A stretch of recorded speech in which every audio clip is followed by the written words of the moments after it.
Suns basketball as the Phoenix Suns host. Ready to dissolve the 3 Utah clean. Jazz on Fox Sports, Arizona. Let's start a little push, Garrett. Dissolve 3 clean. Hi, everybody. Steve Albert. Add font, Welcome to Phoenix Suns and basketball. animate. And Eddie, let's get it going with Bob Adlhoch, the voice in my head, my eyes, my ears, the brain, the guy who talked to me during all the broadcasts. Just a fantastic producer, but everybody knows that. Everybody knows Bob as a professional, but I admire Bob more as a person and as a human being. Just a man of extraordinary character and integrity. The circle is now complete. The Silver Circle was not a complete ring until you ushered in Bob Adlhoch. Congratulations, Bob. Congratulations, Bob, for receiving your Rocky Mountain Emmy Silver Circle Award. What a tremendous honor. I've had a chance to observe you for a lot of years and admire how hard you work and how easy you make my job. So, Bob, congratulations again, and I hope you celebrate this one well, because it is well deserved. Bob, we've worked together close to 20 years, and I can't think of a more professional person to have with me on Phoenix Suns broadcast. It's been fantastic. You are a true professional. So congratulations on your induction. It's well deserved. You know, Bob is a man of integrity, and nothing speaks more loudly than a life of integrity. Congratulations, Bob. You are the best. All the years that I've enjoyed the opportunity to share broadcasting with Bob Adlhoch, professionalism has been the top of the list. So, Bob, congratulations. Welcome to the Silver Circle crew. It couldn't be happening to a more professional, better person, and a great friend. Congratulations, Bob.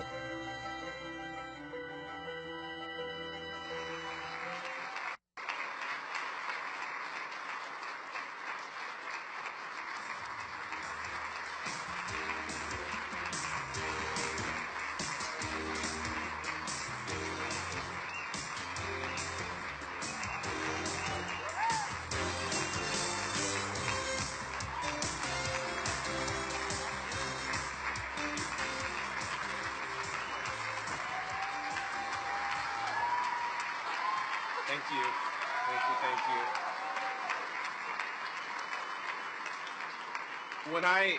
When I saw that clip with Steve Harvey, I thought maybe they were gonna like take it away from me tonight or something. I think he's got I knew I shouldn't have started with a joke. Thank you, thank you, thank you. I am lucky enough to have known that I wanted to work in sports television since I was 12 years old.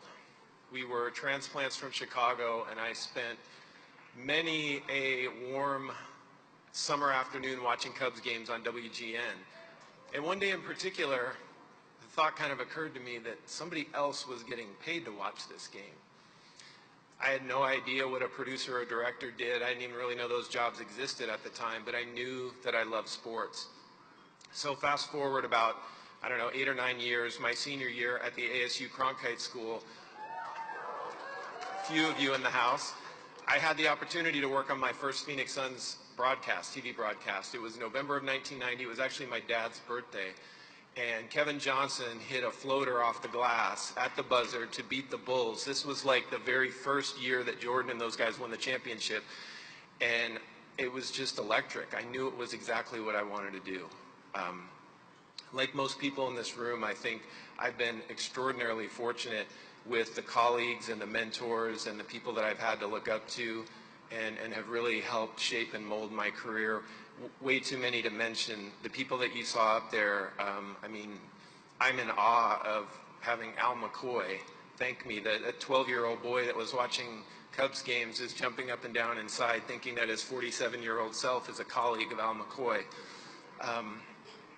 But I do need to thank my family who's here. My wife, Kelly, my daughter, McKinley, my son, Jackson.